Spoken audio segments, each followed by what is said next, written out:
Our webinar. Happy April Fool's Day to all who celebrate. We want to thank you for joining today's webinar, Manufacturers at a Crossroads. My name is Nancy. I'm the marketing manager here at Saltmarsh. As accountants and advisors, we understand the unique challenges and opportunities facing manufacturers today. From the rising costs, the global competition, the innovation and growth, our team here helps you build cost-effective solutions to keep you competitive and financially strong. We're in for a great webinar today focusing on the IEEPA tariffs and how they're impacting manufacturers and the next steps for potential refunds. Before we dive in, I want to go over some housekeeping. The webinar is being recorded, and following the presentation, you will get a copy of that recording and the slide deck. If you have questions throughout the webinar, drop them in the chat, and as time allows, we'll answer those questions together. Our moderator today is a friend of the firm, Ms. Beth Galick.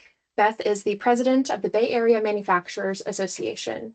She has extensive experience in the manufacturing industry, and under her leadership, BAMA has expanded its impact in the Tampa Bay region by creating valuable networking opportunities and providing resources that empower local manufacturers. Beth, as our moderator today, I'll pass it off to you to introduce the rest of our panel. Thank you, Nancy.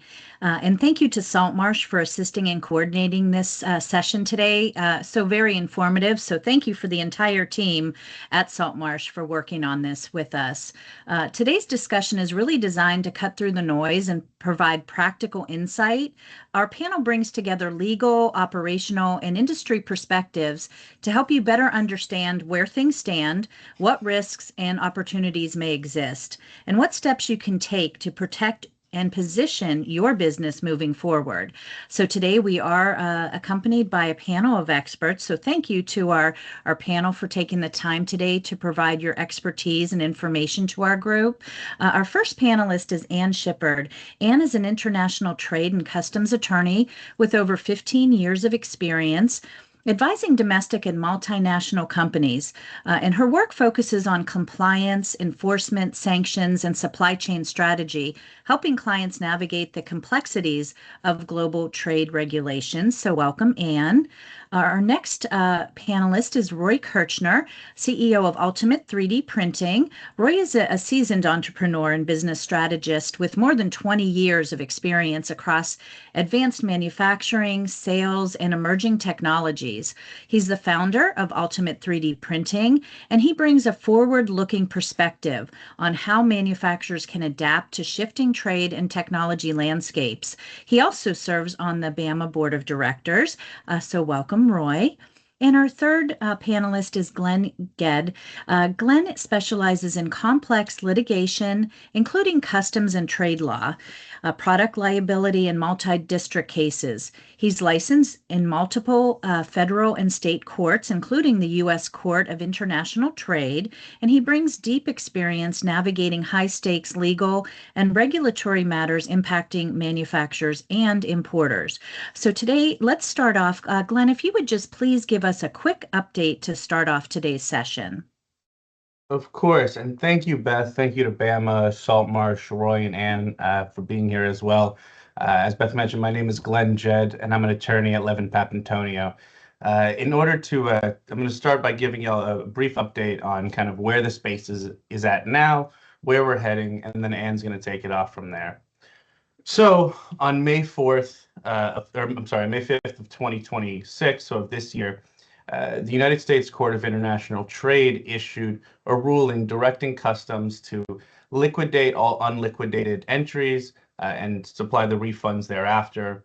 On March 27th of this year, the U.S. Court of International Trade then clarified that ruling to include both all liquidated and unliquidated entries that will be seeking refunds. So previously, the space here was to file your claim, preserve your rights, file your claim in the Court of International Trade, and litigate.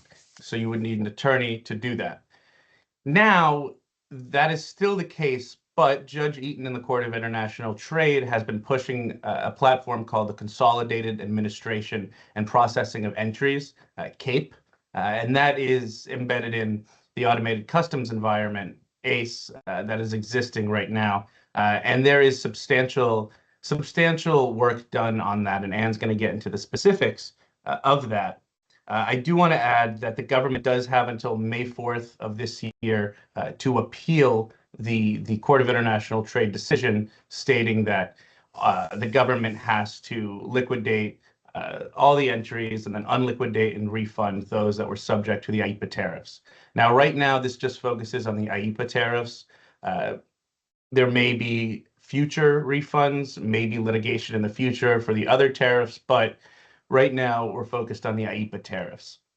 It's still in uncharted frontier, and judging in the Court of International Trade has been pushing quite directly to get this CAPE environment, so the consolidated administration and processing of entries, to get that solidified so that way there can be everything from refunds to mass processing of entries to the review and the claim portal for importers to submit their claims, all in that CAPE system.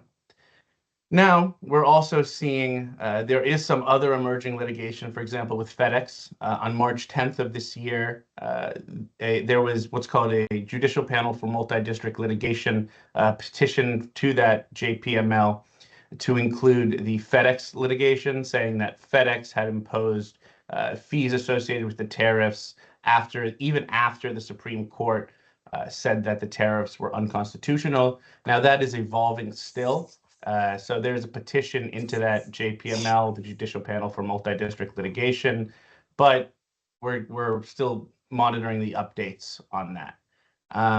Now, in terms of filing your claim, if you could still file your claim with an attorney, or you could wait for the CAPE environment to actually be up and running. And without further ado, I want to hand it over to Anne to give to continue the presentation. Thank you. Thank you so much, Glenn. And Anne, in the wake of Supreme Court's February ruling in Learning Resources, Inc. versus Trump, which held that IEEPA does not authorize the president to impose tariffs, importers are now facing a complex and uncertain path toward potential refunds. Where does the refund process stand right now with U.S. Customs and Border Protection? Thanks, Beth. And thank you to all of you who've decided to spend some time with us this morning. We're looking forward to shedding some light on what's happening with the IEEPA tariff refunds ever since there was the overturning by the Supreme Court back in February. And that is what we're seeing was just the beginning. There is a lot of really the overturning of the decision was the beginning of understanding how refunds might even be processed, because the Supreme Court specifically didn't address the refund process. So March has been a very exciting for those of us that are living and breathing in this entry landscape of how we will now obtain our refunds. And that's really what everyone wants to know. So as Glenn touched on, CBP and the Court of International Trade have been working together as a result of the multiple litigations that are already filed with the Court of International Trade to develop a system where refunds can be handled on a mass processing level so that it's not every single shipment needs to be in an individual review. And after Glenn highlighted some of the developments, initially the March 4th order, which specifically said from the Court of International Trade that entries will be liquidated and reliquidated if they're within the protest period. And the protest period is essentially 314 days after your shipment enters the United States, plus you get 180 days to do what's called a formal protest. So roughly 450 something days, don't quote me on the math. That's how much time we're getting to protest refunds.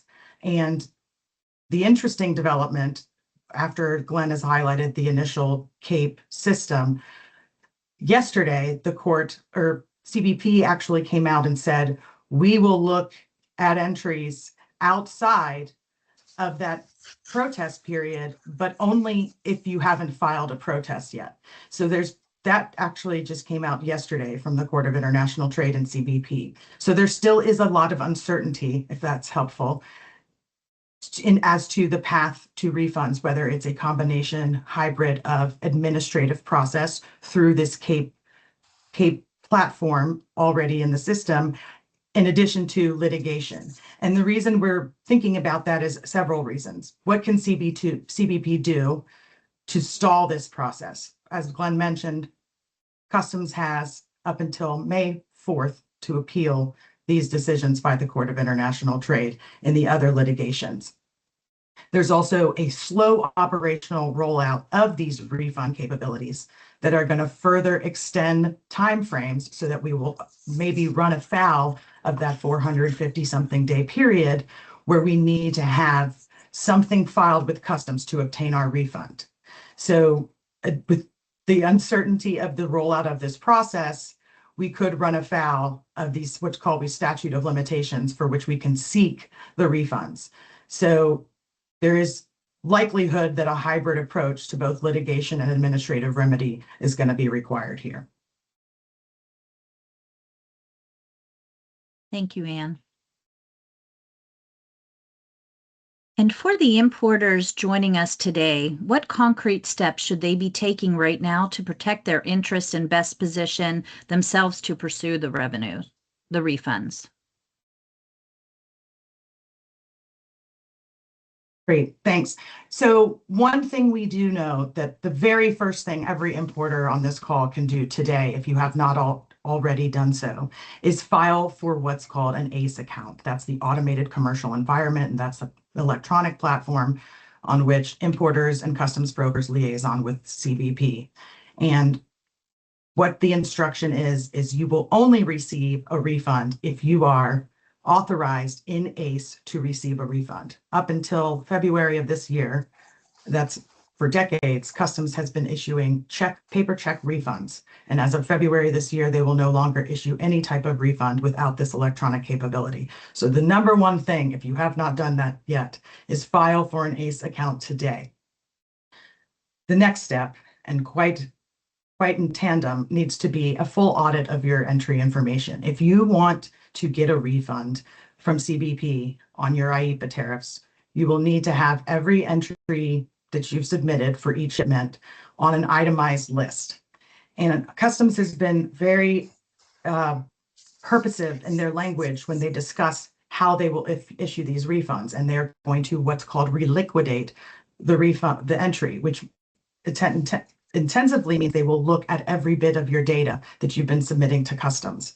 And what we have seen is that Customs is now a more sophisticated, advanced organization and administrative agency than we've ever seen in the past. They have made updates to enforcement as well as making practical updates within the administration and partnering with the Department of Justice and FBI in targeting specific shipments coming from specific countries, many of which are subject to these higher tariff levels. So if you are submitting bad data to CBP in order to receive a refund, you may likely find yourself receiving penalties for violating Customs laws where you may not have even known there were these vulnerabilities. So prior to submitting any of this data, you really need to take a deep dive and make sure your tariff hygiene is up to date, that you've done an assessment, and you know where your exposure is coming from. The tariff wall is still standing. Glenn had mentioned there are other investigations and litigations coming up where the administration has attempted to replace IEEPA tariffs. For instance, it's something called Section 301, which many of you importers are likely familiar with, especially in the manufacturing sector. These are investigations where the administration can levy similarly equivalent to IEEPA level tariffs or higher. And they've announced 60 countries and 16 industries, which they will be targeting with these Section 301 tariffs.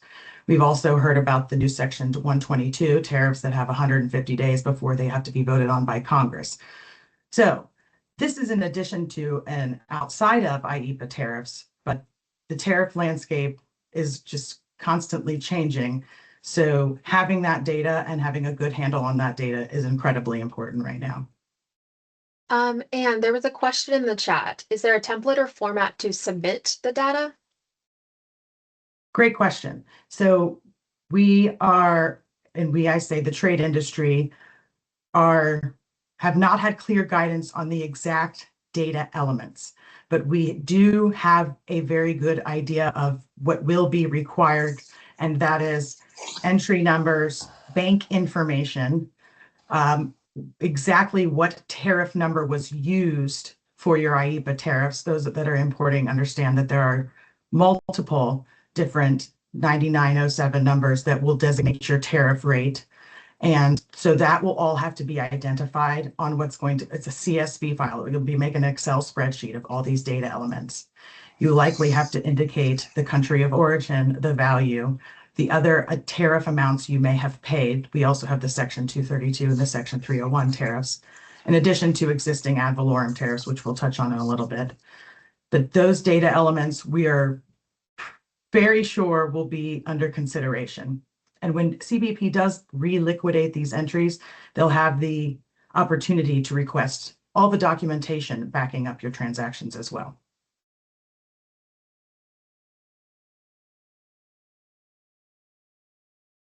Thank you. Now, can you walk us through what the Harmonized Tariff Schedule, or HTS, is, and share a real-world example of how an importer's HTS classification directly affects the tariffs they owe? Yeah, so the Harmonized Tariff Schedule is actually what us in the industry call the tariff. We call the taxes that have been implemented duties, but the tariff schedule is tariff comes from the word Arabic word for notification or to know, and it is basically a 4,500 page document. This is part one.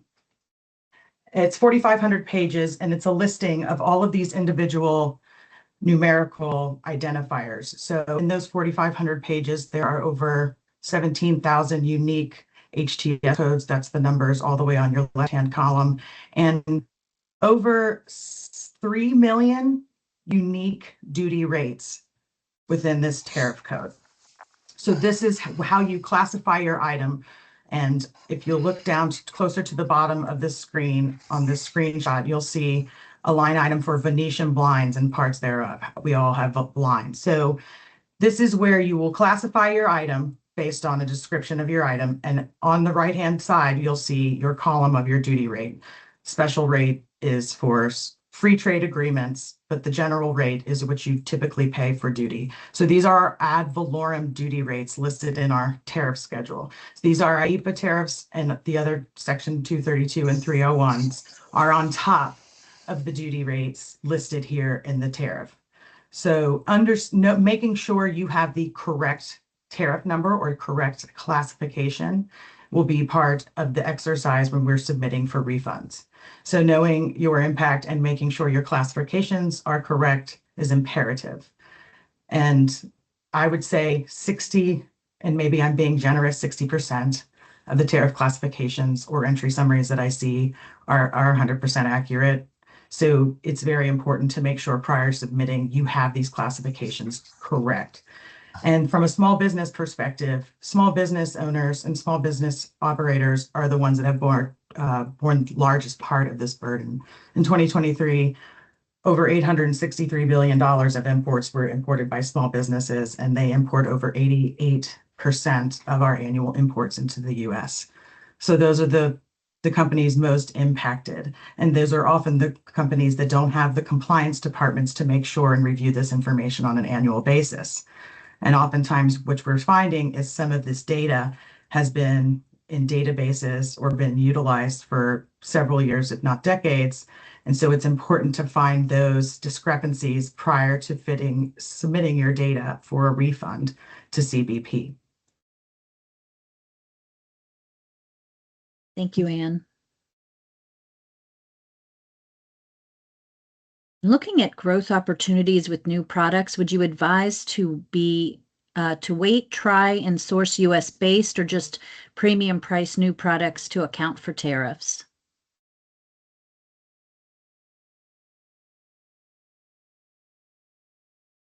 I think that's for me, right, Beth? I'm so sorry. No, Right? you're good. Yeah, Yep. so my perspective, right, is this is the new normal. It's going like the world is, I mean, ever since COVID, there's been something, right? And if you don't continue to prosper and grow and figure things out, you got to, right? We have AI, we have tariffs, we had COVID. There's war, there's constantly something going on more now than ever. If you're have a business, you need to not just work in your business, you need to be working on your business, and you need to be understanding the way the world is complex and you're shifting and you're moving constantly right now. Um, you know, that is my perspective. That this is 100% the new normal, and it's going to be for now continuing on.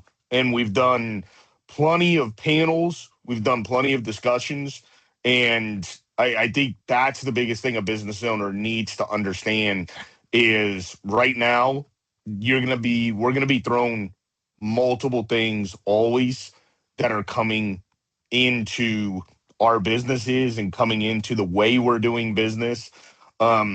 So you gotta be constantly growing. You gotta constantly be learning. You gotta be a life student. You gotta start really paying attention to every single part of your business. But I would definitely say absolutely continue to evolve and grow. And how has this affected you personally, Roy, with your business? I mean, let's look. You know what they just said before. I mean, I'm sitting here and I'm just going to be honest. Like, yes, you said it affects small business. It absolutely does. But everything you said right there, like, how as a business owner are we supposed to, in any way, shape, or form, be able to like sift through everything that you just said and try to get a refund, right? Like it is, let's look back at like COVID and PPP and different things like that. Companies came to us and said, listen, we can do everything for you. We're just going to take a percentage. I mean, that's going to have to be something like this because we're not in the capability and of dissecting these tariffs and understanding where we're at. So for me, it was just it's a lot. It's a lot of me basically saying, okay, we're just not getting a refund, right? So I'd like to hear from you guys on that aspect. Like, I know you talked about like where it is and what it is, and we're unsure. But as a business owner, what do you want even me to do, right? What would it be like? You're talking about a enormous amount of time with somebody allocating somebody in my business to sit there and dissect this stuff and provide it to somebody. So, I would just jump back to the other two here, please, and kind of tell me your perspective as me being a manufacturer. It's affecting us. It's constantly affecting me. I mean, you have to understand small parcel.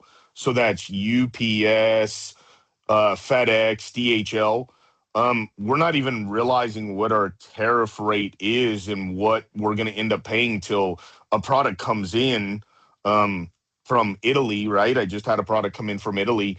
And next thing you know, 2 weeks later, I get a bill from, FedEx, and it's more than what I paid for the actual product.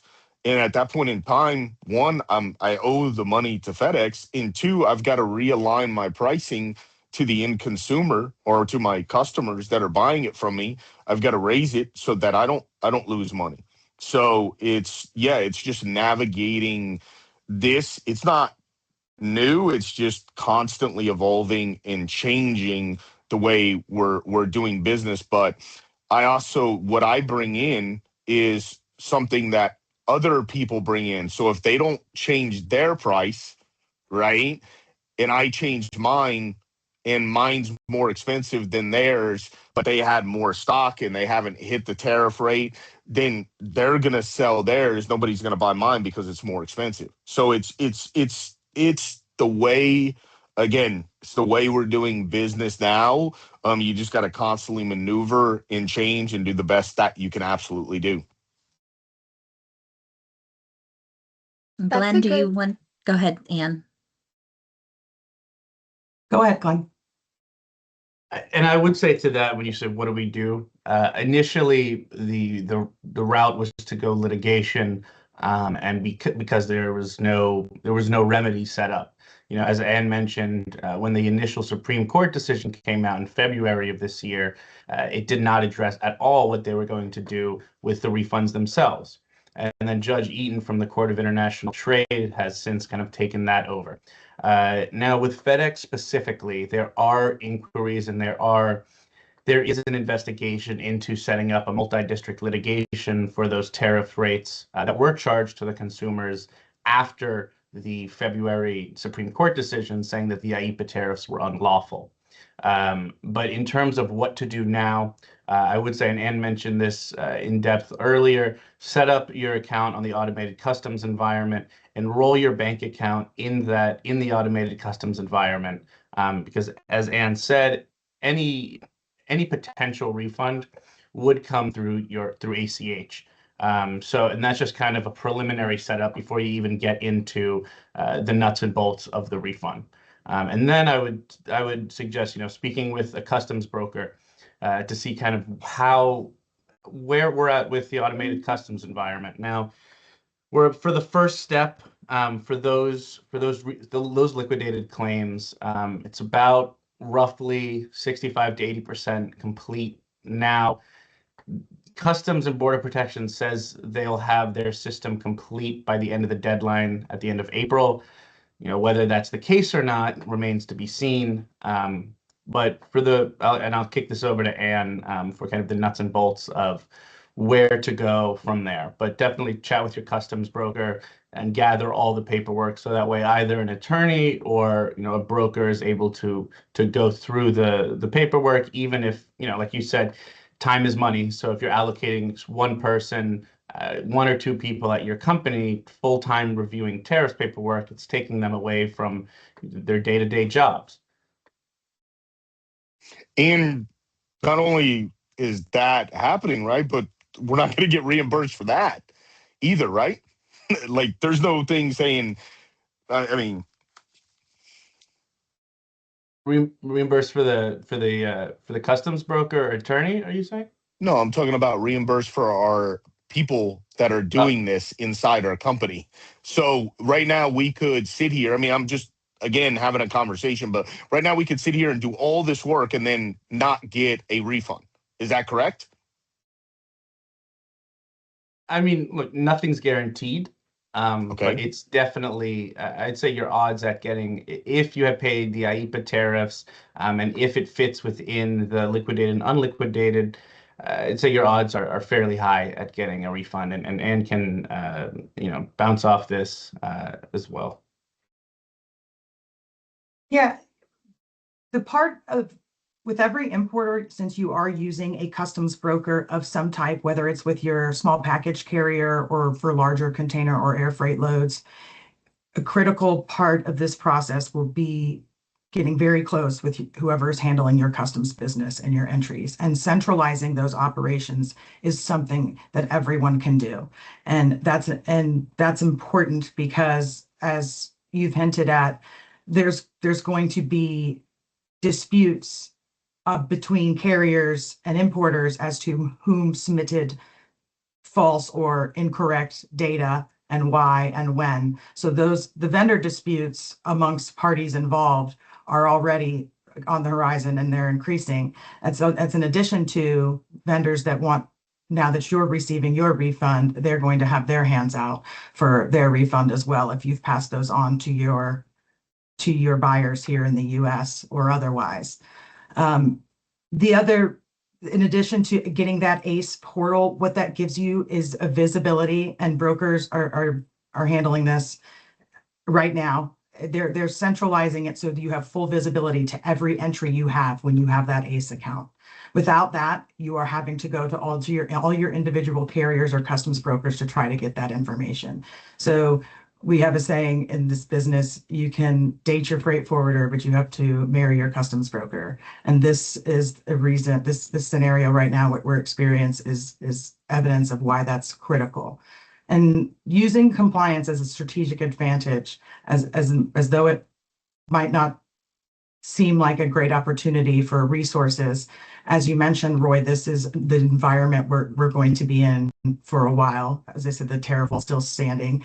So putting those resources there now, or finding time to get the right customs broker and the right trade professionals in place can help prepare for the uncertainty that is certain to come down the road.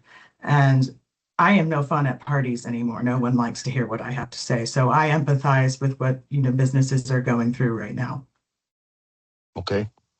I think some of the things that even me, right, as a manufacturer coming in, just like you're talking about that account, if we could provide, the correct way to create your account, and then some tips and tricks and whatever in regards to custom brokers, like what you suggest is the best way to have that meeting with them, right?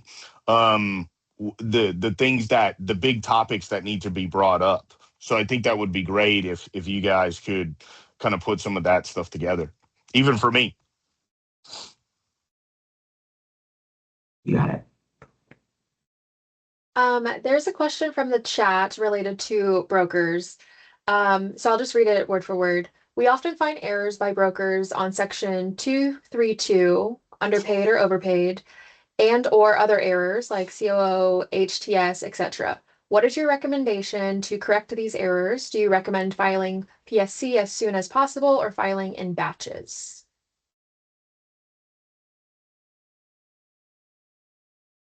It depends.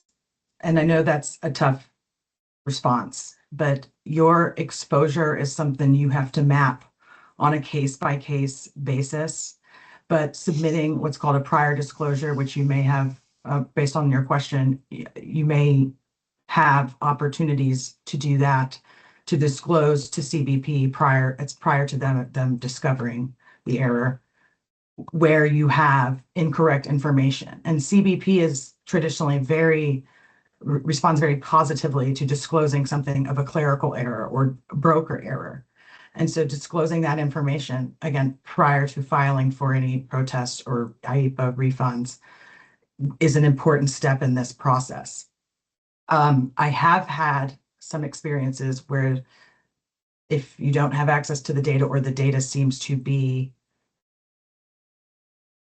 have so many errors that the exposure of submitting for refunds may not make sense from a balance sheet and material impact to the balance sheet. It's really understanding your exposure with the IEEPA tariffs. But the Section 232 question, you can easily submit for PSCs if they're within that period. That's called a post-summary correction for those on the call. A PSC you can file within a certain time period after your shipment comes in and you've already paid your duties. If you find an error, you can submit to have that error corrected. But just again, a warning, once you submit a PSC, CBP may and can take the opportunity to review your data at that time. Thank you, Anne. And I think we somewhat addressed the other question that's here in the chat. The largest impact has been domestic suppliers passing along tariff in the form of surcharges. How do we claw back those surcharges related to tariffs? So I had mentioned a little bit before the FedEx multi-district litigation that is under petition. So in terms of that specifically, that is currently being petitioned to the panel of judges. And then also, maybe DHL and UPS are next. As I mentioned, it's a totally uncharted frontier where we're heading in and where we've been heading in front since the implementation of the IEEPA tariffs, all the way through the Supreme Court's decision, all the way through the Court of International Trade's action. Now, in response to the actual refunds, the refunds are reserved for importers of record. Now, again, there may be litigation in the future that concerns actually passing that down to the consumer, because whether the consumer here is another business or whether the consumer is the consumer in the natural term, everybody was impacted by these, and everyone was hit by the surcharges. Everybody was hit by, by the trickle down charges. But right now, and again, if you want to jump in on this, right now, the importers of record are those that are able to receive the refunds, but we're seeing emerging litigation with the FedEx MDL and with these similar litigations. Yeah, we're not sure how the entire refund process will pan out for each individual importer of record and how that may or may not get passed on to other parties in their supply chain. A particular part of that would involve an analysis of the contract, should there be one, in between the two parties, and how, if they had negotiated how to handle tariffs in the future. There were many companies that anticipated these tariffs getting overturned and wanted that memorialized in their contracts so that when this time did come, and those are the folks best suited to recuperate if those tariffs have been passed on to them by their U.S. suppliers. Thank you, Anne. And now we really want to hear from you and want to be able to address your individual questions. So if you do have a question, please put it in the chat so that our experts can address that for you. We did mention that, small manufacturers, small companies are affected. 80% of our manufacturers are 20 employees or less. So, and what Roy said, you pull an employee off to handle this, and that takes away from what they're doing. And there's really no way to get compensated for that time. So it is a huge issue. Roy, how would you suggest manufacturers adjust their supply chain, maybe to deal with this problem? How can they change their supply chain to avoid all of this in the future? That's a very, very hard question, right? I mean, we're always trying as America to bring manufacturing back here. I'm part of that with additive manufacturing, 3D printing. But our ability to manufacture and have a price of stuff that we're importing is very hard. It's really creating a demand for what your product is to your customer or client. I think that's really what it comes down to. Part of my entrepreneurship is marketing and advertising. Talk to enough people enough times to affect change in their buying habits and convince them to put you on their shopping list.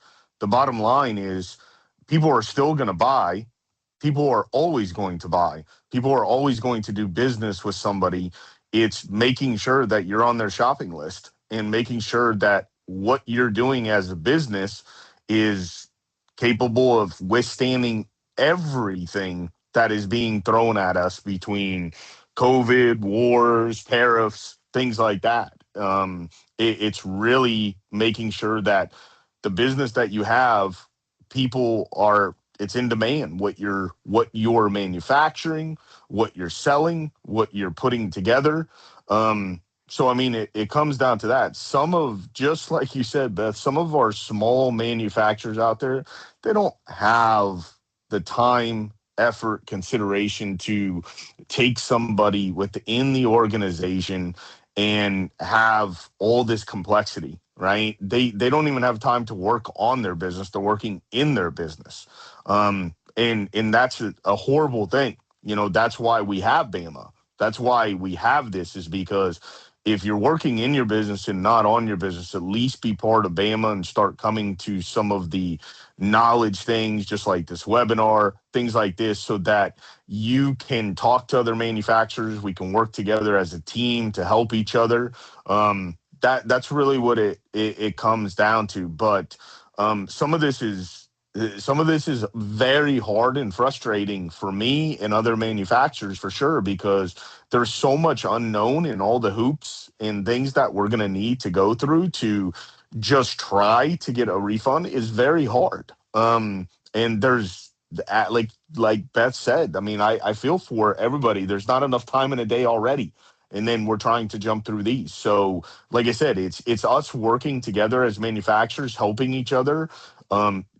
the other two experts on the line providing as much as you can, like creating things to make it easier for us, because it's not easy as it is right now.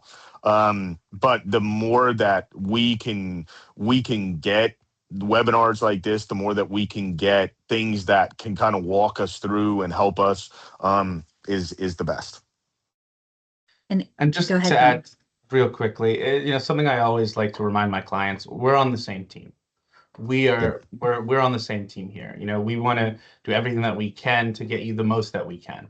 And we're not working against you. And every time we say, oh, we need this paperwork, we need this information, it's not because we just want more paperwork. It's because we do have to submit it into whether it's the Court of International Trade or the automated customs environment and whatnot. But we are working on the same team. I know that these, this is if I say uncharted frontier one more time, I think a hand is going to come out and slap me across the face. But I, no, this is not a direction that we saw coming particularly, or at least working exactly like this, call it years ago. So we are working together with the importers to come to the best solution that we can. So those that you are working with, work with them, and assuming that whoever it is that you're working with, you like them and it's all a good relationship, maintain that continuity between each other, because if there's a delay, that could cause even more delays, and like you said, yes, there are hoops to go through, but unfortunately, like both Roy and Ann said, this is the nature and the environment that we're living in now, whether it is the war, whether it is COVID, whether it is supply chain disruptions, whether it is tariffs. And it's something that we want to work together to get our businesses, our importers, and hopefully eventually the consumers, the best results that we can. Thank you for that, Glenn. And did you have anything to add for your, or have you seen any success stories from your customers? Yeah, from a timing perspective, what we're seeing is this is very similar from a business standpoint as how we had to view the BP oil spill and the remedies pursued through that administrative process that was set up over long periods of time. And many of the businesses on here today may recall that extensive, long process. And so that's, from a timing perspective, that's really what we're going to be looking at. And my crystal ball is broken, so don't hold me to any of this. But that we're likely going to be looking at years of sorting this out, if you will. And again, the operational slowness of CBP, and that's compounded by the continuing shutdown of DHS. CBP, we haven't seen as much delay, but for instance, on these ACE applications, and Roy, I'm about to drop in the chat for everyone, the actual Oh, and pardon me. Yeah. The ACE application for your own ACE account that's provided by CBP, and I'm happy to walk anyone through that. I'm pretty sure we'll be providing our contact information, and you can reach out to any of us for a deeper dive on some of this. But with the amount of time, and I'm also, if I'm seeing this question in the chat, so I might tick and tie it to this as well, that are we in favor of filing with the CIT or should we wait? And as waiting for the dust to settle on addressing these issues, we're past that point. You do want to start just understanding your data. And it's a case-by-case analysis from a company standpoint of when are your entries going to start liquidating? Because we have a statute of limitations within CBP, a general jurisdiction for the Court of International Trade to hear disputes for 2 years from the date of entry. So essentially when your shipment arrives. So if we have to extend deciding to file, my advice is that you be prepared should you need to file by Q1 of next year. because entries started had these IEEPA duties assessed February 4th of last year. So we'll be running up against that 2-year statute of limitations. So can we wait on CIT filings? That's reasonable. Do you want to wait on understanding where your information and exposure is? No. I would totally agree. And I would even say, just from a litigation standpoint, statute of limitations, as Ann mentioned, essentially say you have up until this time to bring your claim in court, and they're not something to mess around with. So definitely prepare to file, like she said. I would even prepare your documentation as soon as possible, because we don't know what tomorrow could bring in the Court of International Trade and just in the general landscape. But definitely prepare yourselves to file, get all your paperwork together, apply for the automated customs environment. And thank you for sending the application over in the chat. It's an extremely helpful document, but don't let it fall by the wayside. Don't just forget about it. Say, we'll figure it out later. Get ready, get all your info together, and then, as Ann said, you can make the case-by-case decision. Thank you, Glenn. And are there any other key takeaways that our panel would like to leave our audience with today? Any key takeaways or first steps that you would like to recommend? I'll jump in. Apply for the ACE portal, link your bank account, and maintain this at the top of your mind. You can always feel free to reach out to Levin Papantonio or myself. We actually were in substantial leadership positions on the BP oil spill case when you brought that up. It's kind of a nod to several of those here. But prepare. Don't let this fall by the wayside. Stay involved with the news, and by stay involved, I mean keep up with the news. But know that there is news coming out every day.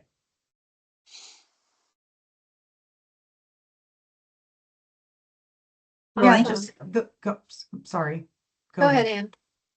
No, just what keeps me up at night is the tariff liability or the tariff bill that we don't know about. We know about the IEEPA tariffs.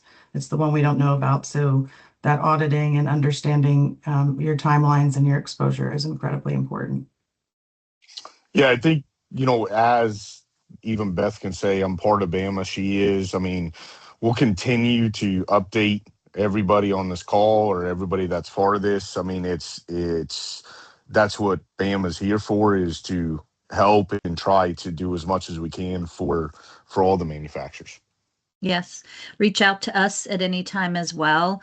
We do have a newsletter that goes out monthly, so we can put articles and information in that newsletter. If you aren't subscribed to it, it's easy to do right on our homepage. But we do want to bring this information to you to make it as easy as possible for you. Like we said, our manufacturers are small, so we want to make it as easy as possible. So that you don't have to go search for the information, that we can bring it to you. So we do work very hard to be able to do that. And that's why we really appreciate our panel today, Saltmarsh, for giving your time and really providing your expertise so we can provide this information. And again, Awesome. Thank you very much to Saltmarsh, to BAMA, Beth, Christine, Roy, and Nancy. Thank you guys all very much for bringing us together and hosting this. Of course. So looks like we're going to get out a little bit sooner. We will share all the contact information for our panelists today, any additional resources, the slide deck and recording later today to all of you. And we want to thank you attendees for joining us today. If you have any questions, feel free again to reach out to any one of our panelists or the Saltmarsh team. And we hope you all have a great rest of your day. Thank you all for joining. Thank you. Thank you very much.